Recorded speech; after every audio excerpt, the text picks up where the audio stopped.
गर्मी की स्थिति को देखते हुए जल्दी जल्दी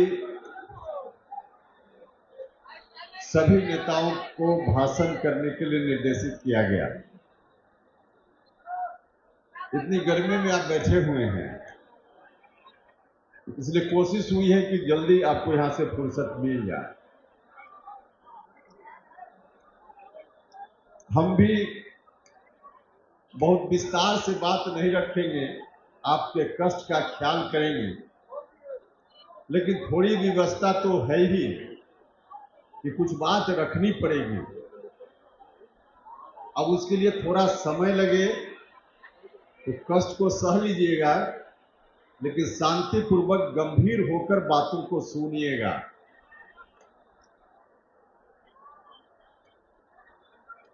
इस कार्यक्रम की अध्यक्षता कर रहे पार्टी के प्रभारी प्रदेश अध्यक्ष श्री मदन चौधरी जी,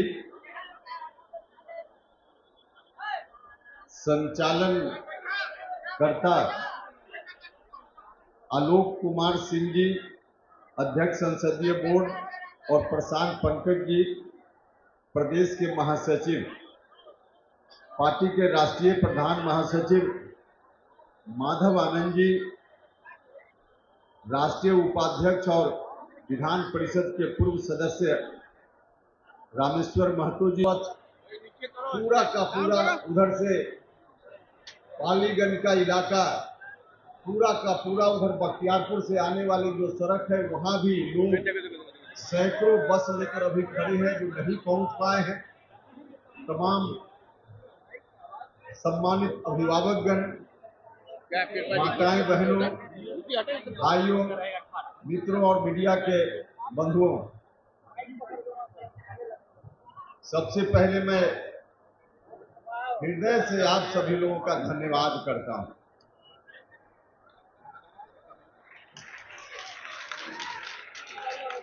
इतनी गर्मी है और इतनी भारी भीड़,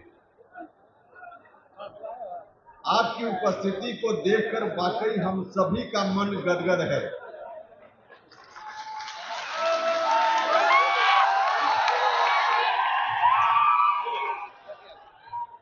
रात से ही लोगों का आना शुरू हो गया था और सबसे पहली खेप आई थी शाहबाद के इलाके से।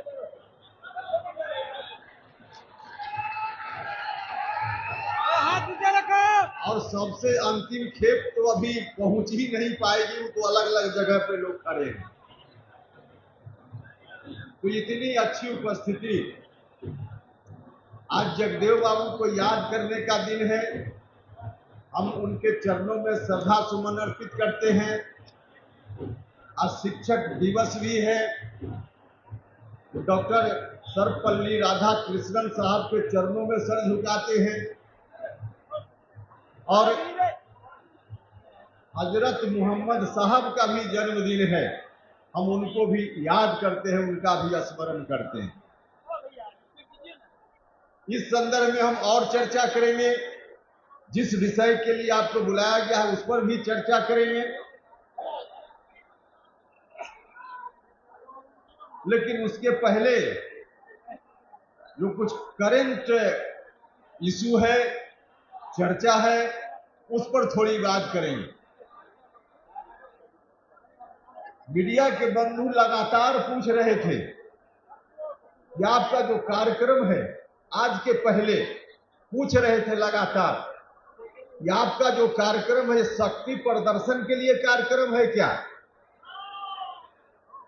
भैया, उपेंद्र कुशवाहा को शक्ति प्रदर्शन करने की जरूरत नहीं है।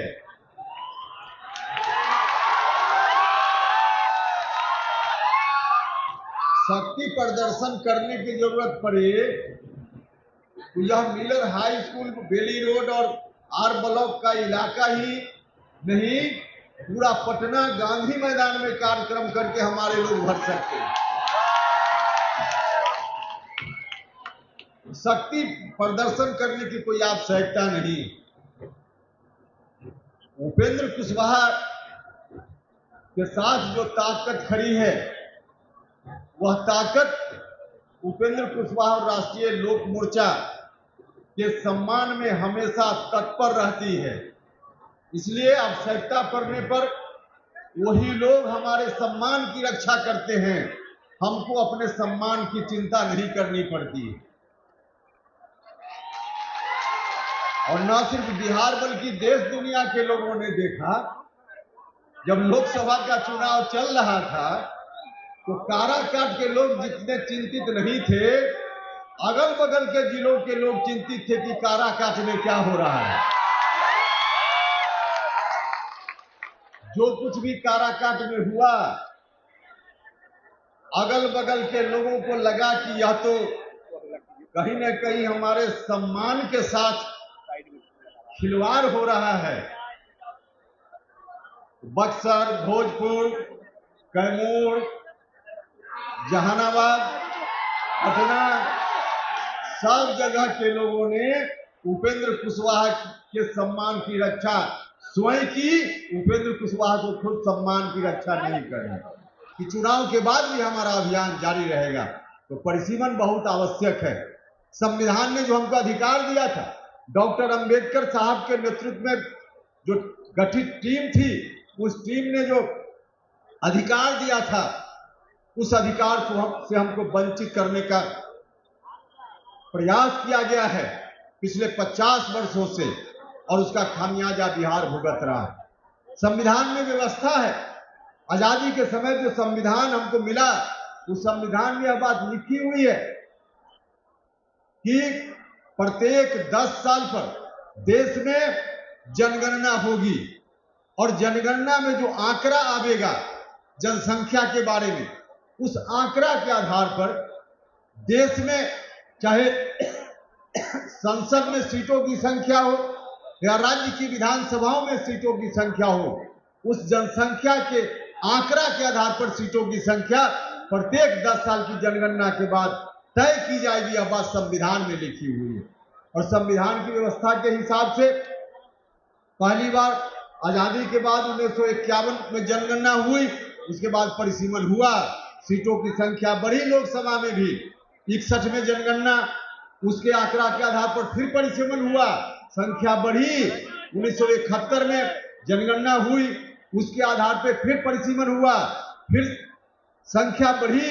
लेकिन 71 के बाद जब आपातकाल का दौर था, आज वोटर अधिकार क्या क्या करके राहुल गांधी जी यात्रा करके चले गए हैं। 1976 में कांग्रेस ने जब आपातकाल लागू किया था, आपातकाल की समाप्ति के बाद उस वक्त जो सरकार आई, उसने तमाम उस तरह के मुद्दों को बदलने का काम किया जो आपातकाल में बिहार के ऊपर, देश के ऊपर थोपने का काम कांग्रेस की सरकार ने, कांग्रेस के लोगों ने किया था। लेकिन उसका एक अवशेष अभी भी बचा हुआ है। उसी समय 1976 में संविधान में परिवर्तन हुआ, जिस परिवर्तन के हिसाब से यह कहा गया कि अगले 25 साल तक परिसीमन का काम जनसंख्या के आधार पर नहीं होगा। मतलब परिसीमन को रोक दिया गया 25 साल तक एक बार 76 में, उसके बाद फिर जब 25 साल पूरा होने वाला था तो फिर अगला 25 साल, 50 साल, 1976 से 50 साल। अब 50 साल की सीमा अब 26 में पूरी होने वाली है, और फिर से परिसीमन का रास्ता संविधान के हिसाब से खुलने वाला है। लेकिन हमको सचेत रहना है, हमको भरोसा है, हमारे प्रधानमंत्री जी के ऊपर पूरा हमको भरोसा है कि प्रधानमंत्री जी निश्चित रूप से 50 वर्षों से बिहार और बिहार के अगल बगल के जो राज्य हैं, परिसीमन को लेकर इनके खिलाफ जो अन्याय हो रहा है, इस अन्याय को रोकने का काम निश्चित रूप से हमारे प्रधानमंत्री जी करेंगे। लेकिन इसी बीच साउथ के जो कुछ राज्य हैं, उन लोगों ने परिसीमन आगे न हो, परिसीमन का काम आगे भी रुका रहे, इस बात के लिए एक मोर्चा बना लिया है, एक प्लेटफॉर्म बना लिया है। और चाहे पार्लियामेंट के अंदर हो या पार्लियामेंट के बाहर, लगातार परिसीमन के खिलाफ लोग अभियान चला रहे हैं। तो मुझको लगा कि परिसीमन के खिलाफ मुखर होने वाले लोगों ने अपना प्लेटफॉर्म बना लिया है। अगर हम लोग चुप रह जाएंगे, बिहार चुप रह जाएगा, बिहार क्योंकि तमाम तरह के जो परिवर्तन इतिहास में हुए हैं उसका वाहक मुख्य रूप से बिहार रहा है। इसलिए हमको लगा कि बिहार से इस आवाज को बुलंद करना चाहिए और जो लोग भी चाहते हैं कि परिसीमन हम आगे नहीं होने देंगे उनको मुंह तोड़ जवाब देने का काम करते हुए परिसीमन का रास्ता आगे निकले, इस बात के लिए हम चाहते हैं वातावरण बने। इसलिए हमने कार्यक्रम अपने हाथ में लेने का काम किया। तो संविधान की व्यवस्था के हिसाब से अगर जनगणना के आधार पे परिसीमन का काम निरंतर जारी रहता तो पिछली जनगणना का जो रिपोर्ट है, सबसे लेटेस्ट रिपोर्ट अभी वही है। 2021 में जनगणना होनी थी, कोरोना के कारण विलंब हुआ है, लेकिन 2011 में जो जनगणना हुई उसकी जो रिपोर्ट है, उस रिपोर्ट के आधार पर अगर परिसीमन होता तो हमारे बिहार में 40 लोकसभा क्षेत्र जो अभी वर्तमान में है, इसकी जगह कम से कम 60 लोकसभा क्षेत्रों की संख्या होती। 60 हमारे बिहार के किसी भी पार्टी के लोग हों, जाकर संसद में, लोकसभा में सिर्फ 40 लोग अभी जाकर बिहार के हक की बात करते हैं। परिसीमन अगर हुआ रहता, जो पुरानी व्यवस्था संविधान में थी उसके अनुसार, तो अभी कम से कम 60 लोग एमपी बनकर लोकसभा में हमारे बिहार के होते और बिहार के हक की बात वहां करते। तो जहां 60 लोग होते, 40 लोग कर रहे हैं। योजना भी कई उस तरह की बनती है सरकारों के द्वारा, जितना लोकसभा क्षेत्र उस तरह से योजना, तो कम लोकसभा क्षेत्र तो कम योजना का लाभ, कम योजना का लाभ। यह अन्याय हो रहा है पिछले 50 वर्षों से। इस अन्याय को रोकना है कि नहीं रोकना है? इस अन्याय को रोकना है तो इस आवाज को और बुलंद करने का काम करना पड़ेगा, इस आवाज को और बुलंद करने का काम करना पड़ेगा भाइयों और मित्रों। इसीलिए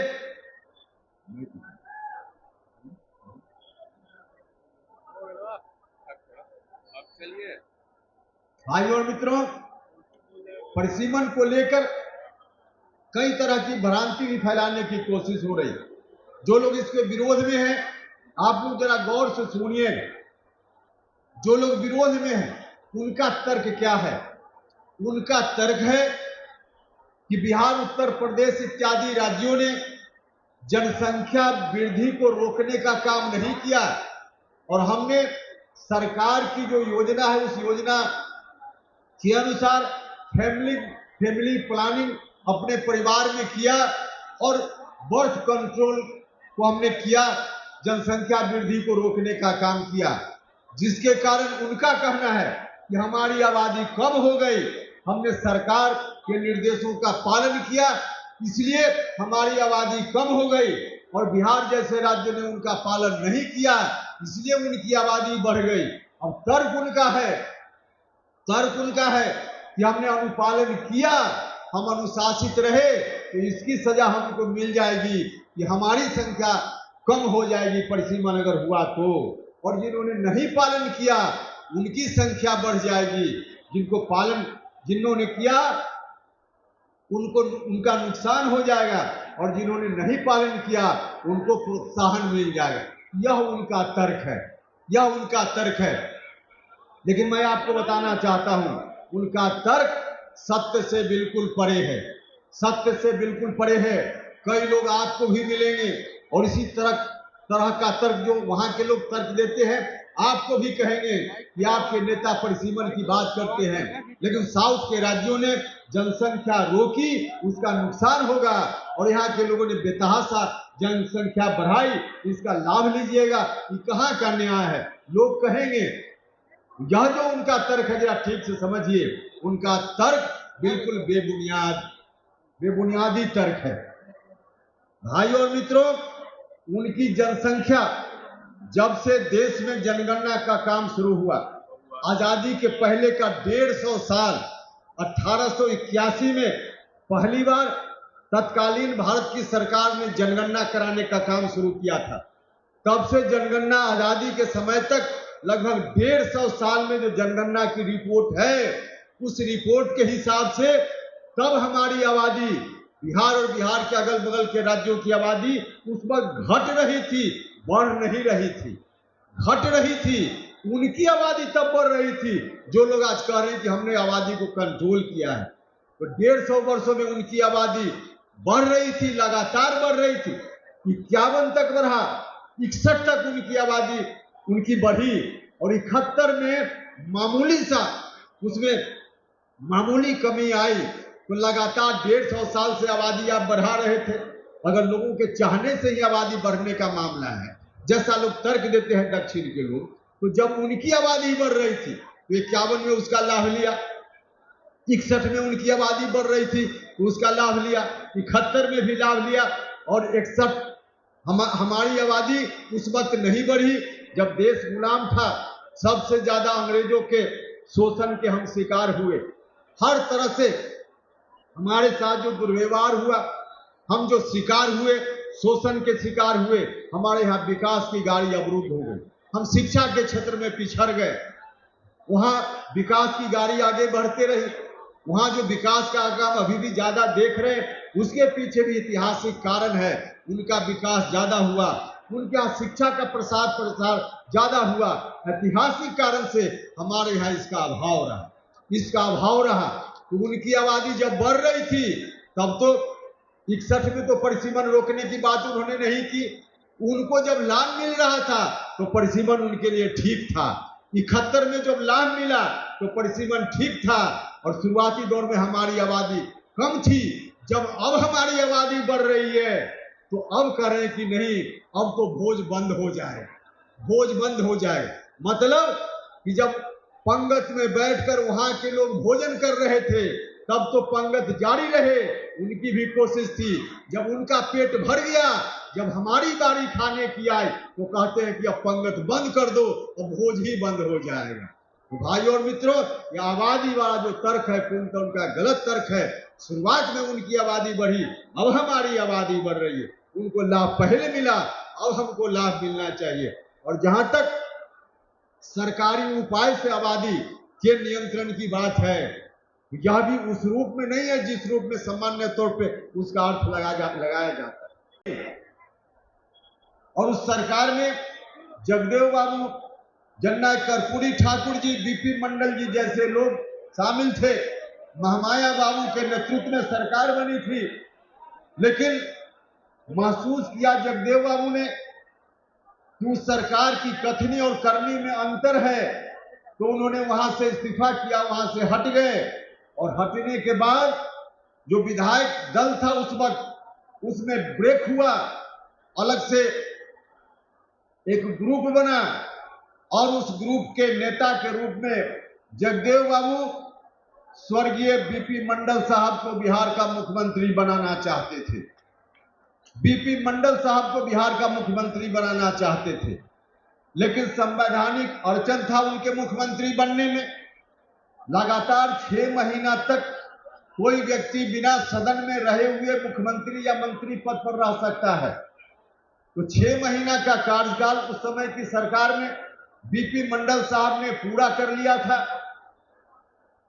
उस वक्त किसी सदन के सदस्य नहीं थे, तो गवर्नर साहब ने, तत्कालीन राज्यपाल ने कहा कि हम इनको शपथ दिलाने में हमको दिक्कत है, हम शपथ नहीं दिला पाएंगे क्योंकि किसी सदन के सदस्य नहीं है फिलहाल, और 6 महीना तक मंत्री रह चुके हैं। तब जगदेव बाबू ने बीच का रास्ता निकाला और सही सतीश प्रसाद सिंह, जिनको 2 दिन 3 दिन के लिए मुख्यमंत्री बनने का सौभाग्य प्राप्त हुआ, उनके नेतृत्व में तब सरकार बनी। जगदेव बाबू ने सतीश बाबू को मुख्यमंत्री बनाया, 2-3 दिन के लिए मुख्यमंत्री बने। अब बहुत लोग वही 2-3 दिन देखकर अपना सीना चौड़ा करते हैं कि हमारा भी इतिहास में नाम हो गया, बिहार के मुख्यमंत्री बन गए। अरे भैया, आपका तो स्वर्ण काल रहा है, आपकी ख्याति तो शासक के रूप में बिहार क्या, देश से बाहर आज जो देश का नक्शा है उससे कई गुना बड़ा हिस्सा में साम्राज्य रहा है, वह शासन रहा है। तो उतने बड़े साम्राज्य की विरासत के लोग हैं और 2 दिन 2.5 दिन मुख्यमंत्री बनने पर गर्व करते हैं। मुझको यह बात बहुत ठीक नहीं लगी।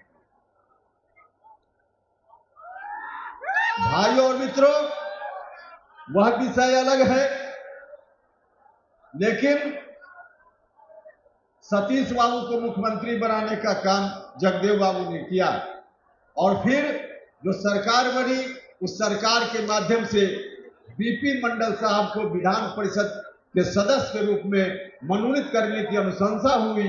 राज्यपाल जी ने उनको एमएलसी के रूप में बिहार विधान परिषद के सदस्य के रूप में मनोनीत किया।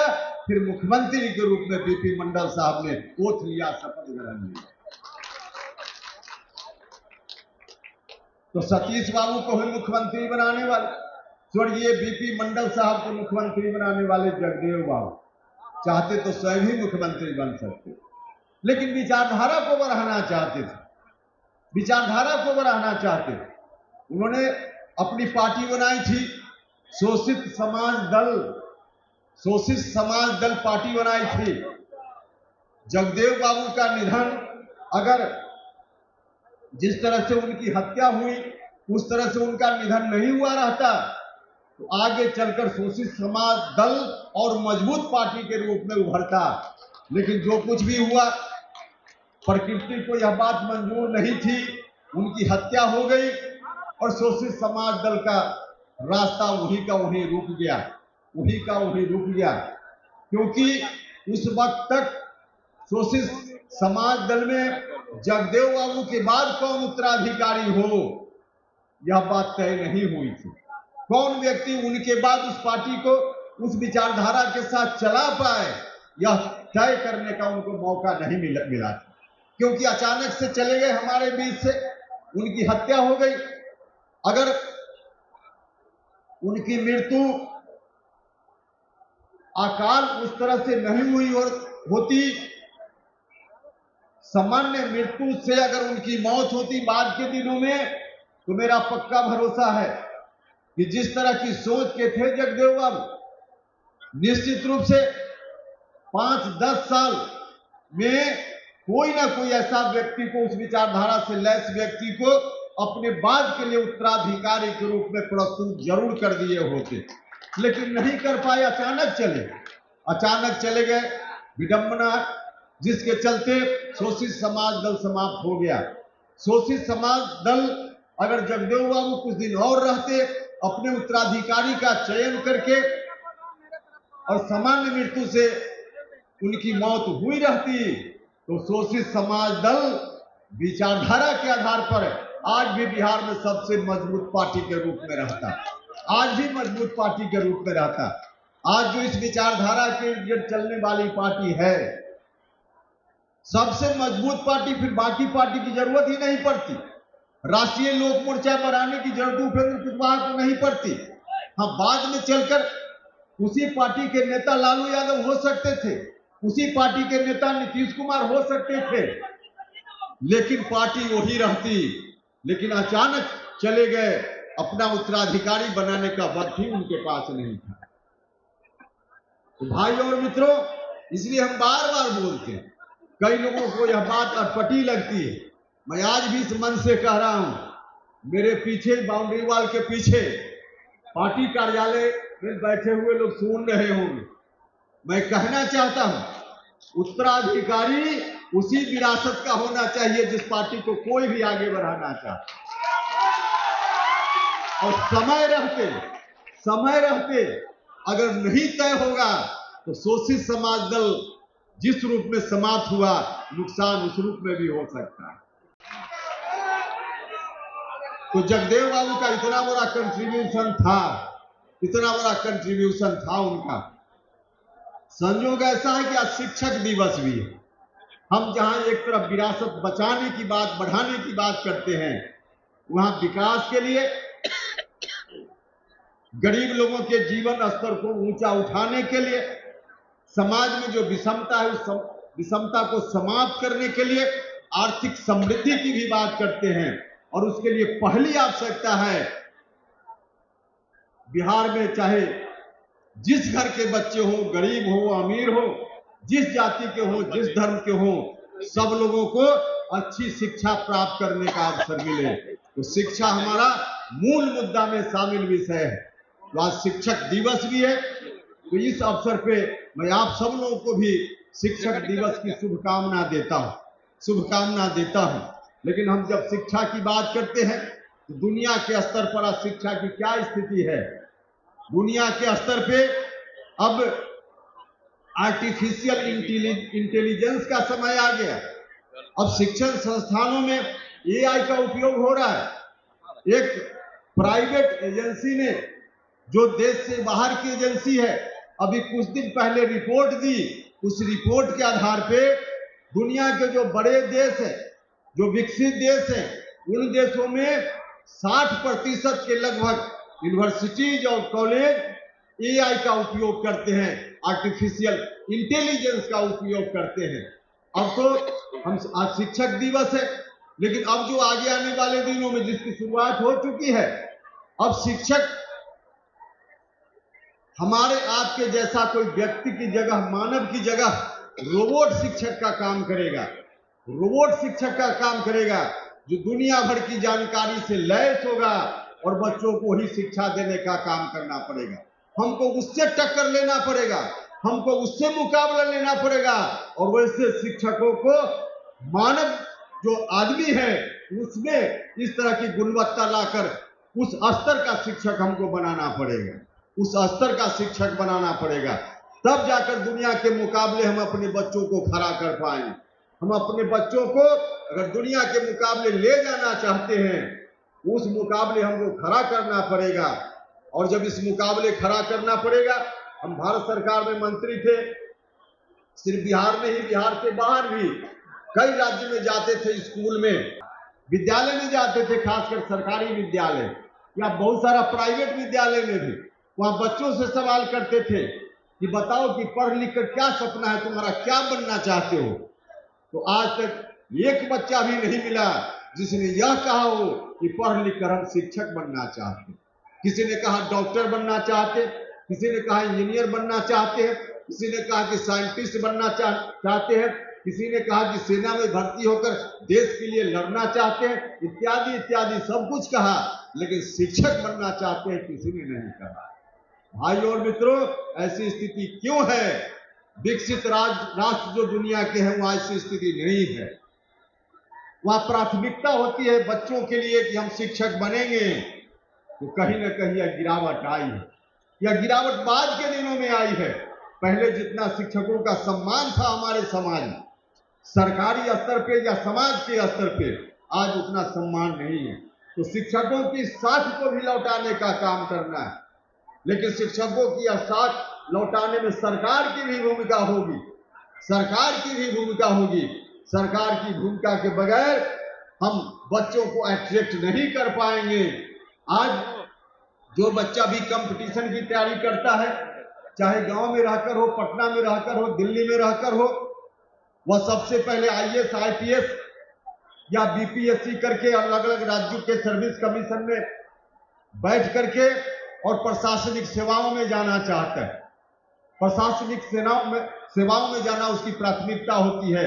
डॉक्टर बनना चाहता है, इंजीनियर बनना चाहता है, इत्यादि बनना चाहता है, और नहीं कुछ मिला, अंत में किसी भी कंपटीशन में नहीं जा पाया, तब अंत में आकर के वह शिक्षक पात्रता परीक्षा देता है, नेट देता है, टेट देता है, एसटीटी देता है, सीटीटी देता है, और सभी जगह से नाउम्मीद होकर जो बच जाता है वही गांव में या शहर में सरकारी स्कूल के शिक्षक बनते हैं, वही शिक्षक बनते हैं। भाई और मित्रों, इस स्थिति में बदलाव लाना पड़ेगा। शिक्षक का जो पोस्ट है उसमें भी उसी तरह का आकर्षण देना पड़ेगा जो आकर्षण बाकी जगह है। विभिन्न राज्यों की सरकारों का दायित्व है, हम सिर्फ बिहार के बारे में नहीं कह रहे, देश के विभिन्न राज्य के सरकारों का दायित्व है और केंद्र सरकार का दायित्व है कि ऐसा इंतजाम हो, शिक्षकों के पदों के प्रति ऐसा आकर्षण, जो काम सरकार के जिम्मे है उस काम को करते हुए करे, ताकि कोई बच्चा बाकी चीज बनने के पहले शिक्षक बनने के लिए तैयार हो, वह कहे कि हम शिक्षक बनना चाहते हैं, गर्व से कहे कि हम शिक्षक बनना चाहते हैं। हम इस काम के लिए राजनीतिक प्रदर्शन नहीं करते हैं और नहीं अभी आज के दिन में आप सब लोगों को इस काम करेंगे कि तुम्हारा बात के लिए हमने बुलाने का काम किया है। हम मुद्दों की राजनीति करते हैं, हमेशा हमने मुद्दों की राजनीति की है। अभी जिस मुद्दा की चर्चा हम यहां कर रहे हैं, करने वाले हैं, इस मुद्दा का संबंध बिहार विधानसभा चुनाव से बिल्कुल नहीं है। इस मुद्दा का संबंध राष्ट्रीय स्तर पर है। बिहार के साथ 50 साल से जो अन्याय हो रहा है, उस अन्याय के खिलाफ हम खड़ा होना चाहते हैं। इसका बिहार विधानसभा चुनाव के साथ कोई संबंध नहीं। हमारा यह कार्यक्रम चुनाव को ध्यान में रखकर नहीं है। संवैधानिक अधिकार परिसीमन सुधार, हम इसकी बात पिछले 3-4 महीनों से कर रहे हैं। हमारी पार्टी ने तय किया कि इस बात को लेकर हम बिहार भर में अभियान चलाएंगे। पार्टी ने तय किया कि बिहार के अलग अलग हिस्सों में हम रैली करेंगे। पहली रैली हमने शाहबाद के इलाके में विक्रमगंज में की, दूसरी रैली हमारी मुजफ्फरपुर में हुई, तीसरी रैली मगध की धरती पर गया जी में हुई, और चौथी रैली अभी पटना के मिलर हाई स्कूल के मैदान में हो रही है। चुनाव अब सामने है। अब आगे का काम चुनाव का काम है, उसमें हमारे साथी लगेंगे, आप सब लोगों को लगना है। लेकिन जिस मुद्दा को लेकर हम चले हैं, इस मुद्दा से संबंधित अभियान का समापन आज नहीं है। हम चुनाव तक के लिए इसको स्थगित करेंगे। बिहार विधानसभा चुनाव के बाद परिसीमन सुधार का विषय हमारा फिर आगे जारी रहेगा, अभियान हमारा आगे जारी रहेगा। तो हम मुद्दों की बात हमेशा करते हैं, हम चुनाव को ध्यान में रखकर सिर्फ कार्यक्रम नहीं बनाते हैं। इस विषय पर भी हम बात करेंगे। लेकिन आज इतना अच्छा संयोग है, 5 सितंबर मीडिया के कई साथियों ने मुझसे यह भी सवाल किया कि 5 सितंबर के दिन का ही आपने क्यों चुनाव किया। बहुत सोच समझकर हमने चुनाव किया है इस दिन का। और 5 सितंबर का ऐतिहासिक दिन, जब भी उपेंद्र कुशवाहा याद करता है तो उपेंद्र कुशवाहा को प्रेरणा मिलती है, ताकत मिलती है, अंदर से साहस मिलता है। पिछले साल जब राज्यसभा की सदस्यता के लिए मेरा नाम चयनित हुआ, तो 5 सितंबर से 5-7 दिन पहले पिछले साल राज्यसभा सचिवालय से मुझको फोन आया कि 4, 5, 6, 7 सितंबर में से कोई एक दिन बताइए, आप अपनी सुविधा के अनुसार जिस दिन आप शपथ ग्रहण करेंगे। हमने बिना सोचे कहा कि 5 सितंबर को करेंगे, और 5 सितंबर को पिछले साल हमने राज्यसभा सदस्यता के लिए शपथ ग्रहण पार्लियामेंट में लेने का काम किया। 5 सितंबर शहीद जगदेव बाबू की शहादत का दिन है। आज हम उनको याद भी करते हैं। हमारी पार्टी विचारधारा की बात करती है। आपको याद होगा, बिहार के लोगों को याद होगा, जब पहली बार पार्टी हमने बनाई थी, राष्ट्रीय लोक मोर्चा गठित की थी, तो पहला कार्यक्रम नमन यात्रा के रूप में हमने किया था। विरासत बचाओ नमन यात्रा उस कार्यक्रम का नाम था। तो हमारी पार्टी जहां एक तरफ विरासत को बचाने बढ़ाने की भी बात करती है, वहीं दूसरी ओर हम विकास और बिहार की समृद्धि कैसे बढ़े इसकी भी बात करते हैं। हमारे लिए विरासत और विकास, और बहुत सरल शब्दों में कहें तो लोगों के लिए इज्जत और रोटी, दोनों मोर्चा पर हमारी पार्टी काम करती है। व्यक्ति कभी भी, कोई माता पिता अपने बच्चा को यह सोचकर जन्म नहीं देता है कि हमारा बच्चा जन्म लेगा तो हमारे राज्य की आबादी बढ़ेगी और परिसीमन में लोकसभा क्षेत्र की संख्या बढ़ेगी। यह सोचकर कोई अपने बच्चों को जन्म नहीं देता। यह बात ठीक है कि जनसंख्या वृद्धि को रोकने का काम करना चाहिए। जनसंख्या वृद्धि एक बड़ी समस्या है, संसाधन सीमित है, जनसंख्या बेतहाशा बढ़ रही है, इसको रोकने का काम करना चाहिए। लेकिन यह सरकारी उपाय से नहीं रुक सकता है। यह सोच से आदमी के अंदर अगर सोच होगी कि 4 बच्चे होंगे तो पढ़ाई लिखाई में दिक्कत होगी, 2 बच्चे होंगे तो पढ़ाई लिखाई में आसानी होगी, कम बच्चा होगा तो विकास परिवार का ज्यादा होगा, ज्यादा बच्चा होगा तो परिवार का विकास कम होगा। जो सोच जब उसके अंदर आएगी तब जाकर वह सरकारी उपायों का भी उपाय करेगा। सोच नहीं आएगी तो सरकार के करने से यह काम कतई नहीं होने वाला है। दक्षिण में उनके अंदर सोच पहले आई क्योंकि लोग शिक्षित हुए, उनको अवसर मिला।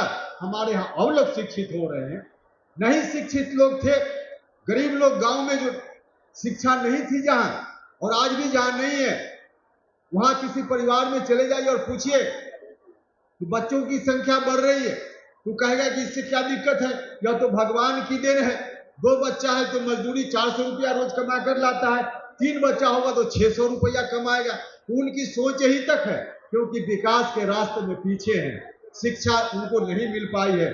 शिक्षित होंगे, विकास में आगे बढ़ेंगे, उनको भी इसकी आवश्यकता महसूस होगी, और तब जाकर उनको जैसे शिक्षा पहले मिली, उनके दिमाग में यह बात पहले आई, हमारे यहाँ लोगों को शिक्षा मिलेगी, विकास के रास्ते पर आगे बढ़ेंगे, तो हमारे यहाँ के लोगों के मन में भी यह बात आएगी कि हमको अब जनसंख्या नहीं बढ़ाने का काम करना है।